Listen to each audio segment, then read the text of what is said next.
You know what a difference it makes when you put shorter, narrower handlebars on your bike that fits for you than comes default from the factory, that you could say to the person, hey, you mind making a little narrower for me?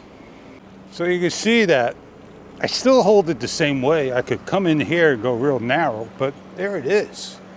Much better. One thing I didn't touch, and I have to go home, tighten up my stem. It just feels that it's a little loose. Sometimes readjustments are needed and you get your sweet spot. I did good today. I converted over, modified a E26 schooner, 110 volt, taken out the internals and put in a 3 volt system solar panel controls to my existing stuff. So now it'll light up at nighttime. I don't know what it's going to look like. We'll see what it looks like later. But it's 3 volts hung on the wall. I've taken off one of the little square patio wall units that go up and down. I put a nice 13-inch schooner there instead. I've taken off my reflector. I put it down over there. A nice spot for it, if you ask me. Looks pretty good where it's at, rather being up on top of the handlebars. Yeah, does a nice job.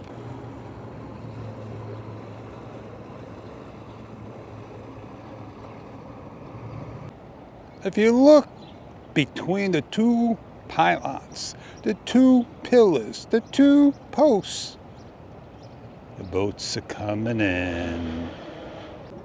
And I'm not going to get out if that boat comes into this pier.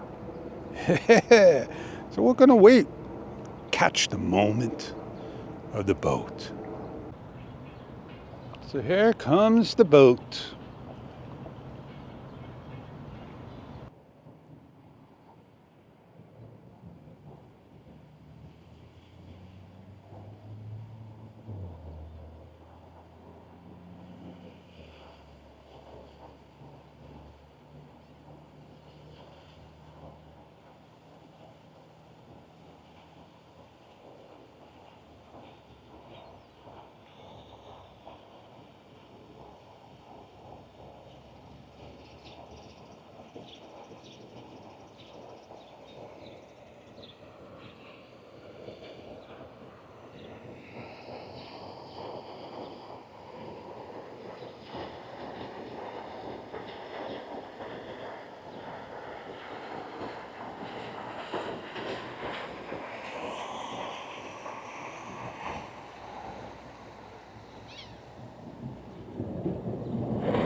Let's get on out of here before the crowd gets off the boat. I had a good bike ride. Good time going out, especially with the Cannondale Adventure 2 handlebar, the Cannondale 4. Well, I'm fish. I said a lot, did a lot, showed a lot, shared a lot. And with the DJI Osmo Action 4.